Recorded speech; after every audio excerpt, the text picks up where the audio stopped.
Salut les amis, j'espère que vous avez la forme. On se retrouve aujourd'hui pour l'analyse d'un nouveau projet sur la première brique. Ce projet s'appelle le Viton. La collecte aura lieu ce mardi 30 avril à 10h. Ça se passe à Lyon dans le département du Rhône. Collecte de 855 000 €. Le ticket maximum par investisseur est de 5 000 €. Le rendement 11%, c'est classique sur la première brique. Et une durée contractuelle donc de 14 mois. À noter qu'il y a encore donc 2 projets en cours de collecte, donc si ça vous intéresse, n'hésitez pas à aller regarder ces projets-là, sachant que sur ces 2 projets, on a la chance d'avoir un replay de l'équipe de la première brique. Vous pouvez le retrouver ici en cliquant donc, sur le projet, voilà. Le lien de rediffusion donc, du webinaire. Sur le projet, le coach qui a été lancé donc, ce vendredi, il ne reste plus que 20 000 €. Donc, à mon avis, ce soir, ça risque d'être clôturé. Sur l'autre, il reste un petit peu plus. Mais voilà, si ça vous intéresse, n'hésitez pas à aller regarder les replays. C'est très intéressant à regarder. Et concernant le Viton, donc, je vous l'ai dit tout à l'heure, on est à 11%. Sachant que si on va sur la page du projet, on voit qu'on peut saisir donc, le code bonus. Et vous pouvez notamment utiliser mon code bonus LFL pour Liberté Financière Laurent. Ça vous permettra d'obtenir un petit boost en fait d'1% sur le rendement. On passe de 11 à 12%. Et si vous êtes pour la première fois là sur une vidéo de présentation d'un projet de la première brique, écoutez, si vous voulez découvrir cette plateforme, je vous mettrai également un lien en description qui vous permettra d'obtenir 1% supplémentaire sur votre premier projet. Le code LFL étant réservé pour les autres projets à partir du deuxième. Donc on va analyser ce projet qui est quasiment pour moi une pépite, mais juste avant, quelques avertissements. N'oubliez pas qu'il y a des risques en crowdfunding immobilier. N'hésitez pas à faire pause sur cette slide pour bien la lire dans le détail. Les performances passées ne préjugent pas des performances futures. Je donne uniquement mon avis à titre informatif dans cette vidéo. C'est important que vous le compreniez. Et enfin, je peux partager dans mes vidéos des liens d'affiliation ayant certains partenariats avec certaines plateforme. Alors, la plaquette, voilà, toujours l'élément à analyser pour chaque projet. Bien sûr, il faut que vous fassiez votre propre avis. Et donc, on va parler de cette opération, donc le Viton, qui se situe à Lyon. Le projet consiste en l'achat d'un ensemble immobilier comprenant un immeuble avec 2 locaux commerciaux, 8 appartements et 10 caves, ainsi qu'une petite maison sur cour, une loge de concierge et un débarras. Donc pas mal de lots. Aucun travaux ne seront entrepris dans le cadre de cette opération et l'ensemble est revendu en bloc. Donc ça c'est top, pas de travaux, ça veut dire que le projet ne va pas durer trop longtemps. Et on l'a vu d'ailleurs sur la page de présentation, une durée contractuelle de 14 mois. Souvent on est plus élevé, notamment quand il y a des travaux ou pour d'autres raisons. Mais voilà, 14 mois, ça devrait normalement aller assez vite. On a une marge sur le projet à 35%, donc ça c'est vraiment beau. Et on a également 2 offres d'achat, même si ça n'engage pas grand chose par la suite. Ça veut dire qu'il n'y a pas obligatoirement de promesses signées, écrites avec des délais purgés. Mais là, 2 offres d'achat, ça montre déjà quand même de l'intérêt pour cet immeuble. Le porteur de projet, donc, il a déjà de nombreuses opérations soldées avec succès, donc il entreprend en tant que marchand de biens depuis 2015. C'est une première fois qu'il se tourne vers la première brique, donc ça c'est à noter. Et enfin, vis-à-vis de ce projet-là, je vous invite bien sûr à lire dans le détail chaque ligne de la plaquette. Moi, dans cette vidéo, bien sûr, je survole les points clés, mais il y a pas mal d'informations en parallèle que je ne peux pas évoquer, donc n'hésitez pas bien sûr à lire cela dans le détail. Alors, autre point, l'investissement donc, est garanti par une caution personnel et par une hypothèque de premier rang inscrite couvrant 118% du financement. Donc ça, c'est vraiment excellent. Très belle couverture hypothécaire et on va le voir donc par la suite. La synthèse, on y reviendra juste après. Donc on va tout de suite maintenant aller sur Google Maps. On est au 44 bis cours Richard Viton. Alors, Google Maps, voilà, je l'ai ouvert. Donc on est à Lyon, un petit peu à l'est. Alors moi je connais pas trop Lyon, si vous connaissez, n'hésitez pas à nous faire des commentaires, que ce soit en description, sous la vidéo, ou également sur mon groupe Telegram ou mon groupe Facebook. Mais on voit bien qu'on est bien placé. Et donc c'est cet immeuble-là, sachant que derrière il y a la maison. Donc on verra après, il y a des visuels sur la plaquette. Je vais me mettre dans la rue. Donc voilà la rue. Pas mal de commerce, donc ça aussi c'est assez positif. Et d'ailleurs sur cet immeuble-là, comme on l'a lu tout à l'heure, il y a 2 locaux commerciaux. Donc on est au 44 bis, voilà le 44 bis est là, le 44 est là, et là on a le 46, donc c'est bien ce bâtiment-là. Pas mal d'étages avec les différents lots. Et on va donc revenir sur la plaquette. il va y avoir des visuels. Démographie de la ville, bon bien sûr Lyon, hein, on ne va pas présenter la ville. Niveau de bruit 55 décibels, ça c'est classique, hein, souvent quand on est en centre-ville. C'est tout à fait normal. Donc on est bien sur cet emplacement-là. Le bâtiment comme je vous l'ai montré. Donc on a sur le devant ce qui donne sur la rue, donc un immeuble R+4 plus comble sur rue. On a une maison ici en R+1 sur la cour avec un studio derrière et une maison R+2. Voilà un petit peu l'organisation. Le bâtiment donc vu de derrière, ça c'est une des maisons. Donc là on a une maison sur le côté, je pense que le studio doit être sûrement, ça c'est le toit du studio. Et là, sauf erreur de ma part, on voit la maison derrière. J'ai un petit doute en fait. Non, ça c'est la maison qui est sur le côté, on voit l'immeuble là, et par contre ça doit être la maison de derrière, qui était, sauf erreur de ma part, en R+2, et c'est ça. R+2, donc il y a sûrement un étage qui est considéré juste au-dessus. Quelques visuels intérieurs. Bon, après, il y a sûrement des choses à faire, mais on va voir derrière, peut-être vis-à-vis du prix de sortie, parce qu'il faudra prévoir, bien entendu, si là, le porteur de projet ne fait pas de travaux, il faudra prévoir également dans le prix de sortie une enveloppe pour les potentiels acquéreurs, parce que s'il y a de la rénovation, ça peut chiffrer voilà, entre 500 et 1500 euros. Bien sûr, ça dépend de ce qu'il y a à faire, et puis de ce que l'on cible également, mais il y aura sûrement une enveloppe travaux à prévoir. Donc voilà quelques visuels. Là, on a le commerce de gauche, le commerce de droite. On a l'impression que c'est à peu près la même superficie. Visuel des appartements. On a le palier. Bon, je ne rentre pas trop dans les détails. La maison R+2, donc on fond de la parcelle. Le studio, la maison R+1. Le studio 2. Et donc, le bilan financier prévisionnel, comme vous le voyez, il est assez court. Pas grand-chose donc à dire là-dessus, si ce n'est que le foncier a été acheté un petit peu plus d'1 million. Donc nous, on prête, comme je vous l'ai dit tout à l'heure, 855 000 euros. Donc tout de suite, on voit d'où vient la couverture hypothécaire supérieure à 100%. Évidemment, on prête moins que le prix d'achat du foncier. Donc ça, c'est top. Ça veut sûrement dire que le porteur de projet doit mettre pas mal d'argent sur la table. Donc il y a pas mal de fonds propres à porter. Donc 88%. Donc ça veut dire qu'effectivement, il n'y a pas de travaux. Il y a les frais de la première brique, donc les frais de la première brique d'une part, mais également dans cette ligne-là, il y a les intérêts donc pour les investisseurs, pour nous, et une cible de revente en bloc de l'ensemble. Donc ça, il va se faciliter la tâche. Hein. Si c'est revendu en bloc, tout simplement, il va récupérer l'argent plus rapidement, repartir sur d'autres opérations.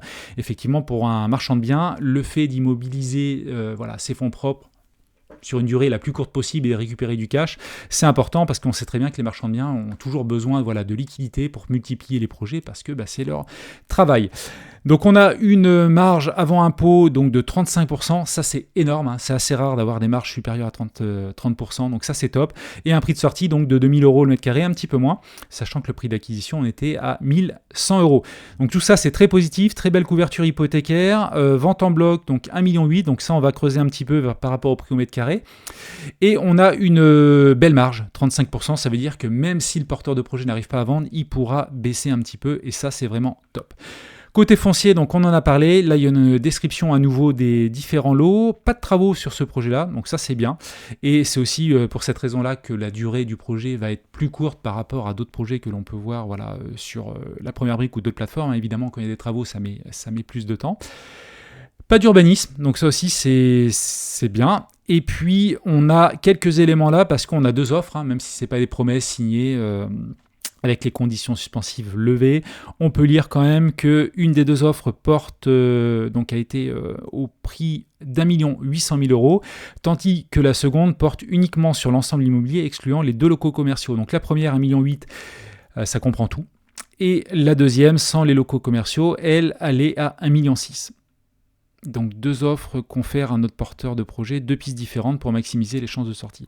Effectivement, parce qu'a priori, vis-à-vis de la deuxième offre, le porteur de projet pourrait garder les locaux commerciaux en vue d'en tirer des revenus locatifs. Donc ça, c'est très intéressant pour lui également.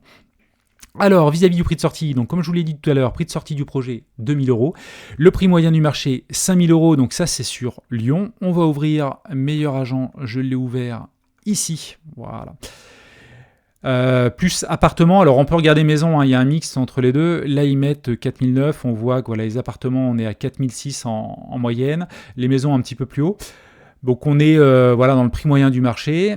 à 4009, pas de souci, sachant que le marché, bon bien sûr, a énormément augmenté. Voilà, à Lyon, c'est la même chose à Bordeaux. Moi j'habite Bordeaux, hein, vous devez le savoir si vous suivez cette chaîne. On a eu une énorme augmentation depuis 10 ans, ça a baissé effectivement depuis 2 ans.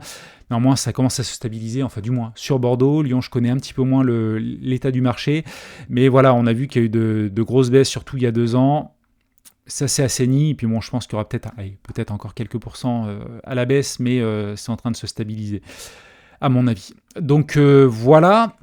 Alors, je reviens sur le prix de sortie. Donc, le prix visé est situé dans la fourchette très basse des prix pratiqués à Lyon. Ça, c'est clair, hein, 2 000 €, on est en dessous de la fourchette basse, quasiment même 2 fois moins, du fait que notre porteur de projet propose à la vente un ensemble immobilier en bloc à rénover par le futur acquéreur. Donc là, même à partir de 2 000 € voilà, à l'achat, même si on rajoute, on va dire, il y a tout à refaire, salle de bain, élec, tout, la remise aux normes, peut-être quelques cloisons, redistribution, même si on est à 1 200, 1 300, on monterait voilà, à 3 300, 3 400 en termes de travaux. On serait même pas au prix moyen. Donc c'est vraiment une super affaire, même à acheter, hein, pour un investisseur qui voudrait faire voilà, des travaux, de la location meublée derrière ou ce genre de choses. C'est très intéressant. Là, on voit bien que le porteur de projet, lui, il veut faire également sa marge, voilà, elle est quasiment de 35%. Donc lui, il va récupérer de l'argent, mais également derrière, à l'achat, ça pourrait être intéressant en termes d'investissement locatif pour l'acheter, faire des travaux, et puis louer ça par la suite. Donc très intéressant vis-à-vis voilà, du prix au mètre carré, on est au top. Donc vraiment beau projet, hein, comme vous le voyez. Alors, on arrive maintenant au porteur de projet. Bon, je vous laisserai lire, bien sûr, les petits éléments voilà, sur notre porteur de projet, mais surtout, ce que l'on peut souligner, c'est qu'il y a de l'expérience, ça c'est top. La société, je vous laisserai également, hein, bien sûr, vous connecter sur le site de La Première Brique, regardez la plaquette, le bilan financier, mais il est très intéressant avec un ratio dette-net capitaux propres, voilà, cohérent par rapport à une société de marchand de biens. Pas de souci de ce côté-là, on a un petit peu de track record, voilà, quelques projets. Et vis-à-vis des garanties, parce que ça aussi c'est un autre point fort, on a une couverture hypothécaire à 118%. On a également la caution personnelle qui peut servir, voilà, c'est toujours une garantie un peu plus faible, on va dire, que l'hypothèque de premier rang. Pourquoi ? Parce que l'hypothèque de premier rang, comme la fiducie, c'est une garantie sur le bien. Ça veut dire que voilà, si le projet se passe mal pour une quelconque raison, on a quand même une garantie sur le bien, donc on va récupérer le bien, bien sûr en fonction, si c'est une fiducie, une hypothèque de premier rang, c'est pas les mêmes process. Hypothèque de premier rang, on va passer par une voie judiciaire. La fiducie, ça sera par un fiduciaire. Ça sera sûrement un peu plus rapide, peut-être avec moins de décote.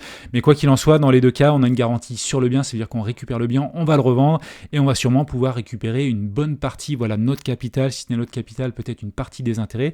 Donc ça, c'est vraiment de belles garanties. Moi, c'est vraiment ce que je vous conseille comme garantie sur les projets. Et d'ailleurs, on le voit sur la plupart du marché du crowdfunding immobilier. Aujourd'hui, c'est très très rare. Sauf pour des raisons voilà, qui peuvent s'expliquer en fonction de la typologie des projets, mais c'est très rare quand même sur des projets de marchand de biens classiques d'avoir des garanties sans hypothèque de premier rang ou sans fiducie. Alors le financement, autre point fort, donc notre porteur de projet apporte 27%, donc ça c'est une chose. N'oubliez pas que dans les 27%, voilà, il faut retirer la part des intérêts, parce qu'effectivement, donc notre porteur de projet, donc là va payer une partie des intérêts ici, 5-6%, voilà, faudrait faire le calcul. Mais du coup, voilà, même en retirant la partie des intérêts, il apporte plus de 20%, donc c'est exceptionnel. Ça c'est vraiment top. Donc voilà ce que je pouvais dire globalement sur ce projet. N'hésitez pas à me dire ce que vous en pensez en description de vidéo. Si vous connaissez également Lyon, n'hésitez pas à mettre des commentaires sur le quartier, à venir en discuter sur le canal Telegram ou le groupe Facebook. Il y a les liens en description. Et donc, on termine sur la synthèse de La Première Brique. C'est important de recroiser les éléments parce que je peux avoir une lecture et me tromper, oublier certaines infos. Donc, point fort, stratégie de revente cohérente. Clairement, là-dessus, on est bon. Donc il veut aller vite, il ne fait pas les travaux, mais le prix de sortie, voilà, 2 000 €, même si on rajoute derrière 1 000, 1 500 € voilà, de travaux par mètre carré, on est bien, vraiment bien. On sera toujours en dessous de la fourchette moyenne du prix au mètre carré sur la zone, sachant qu'on aura un bien neuf, rénové à neuf. Apport conséquent, ça aussi, plus de 20%. L'expérience aussi, la marge très confortable, au top, sachant que côté marge, voilà, vu qu'il a 2 offres déjà, ça veut dire que la marge, voilà, il pourra peut-être baisser potentiellement un petit peu, mais même s'il y a des négos, mais voilà, il a de la marge, quoi. C'est vraiment très intéressant, une belle opportunité qu'il a trouvée. Et aussi, il ne faut pas l'oublier, on a une localisation aussi premium, on est dans une grande ville voilà, de France.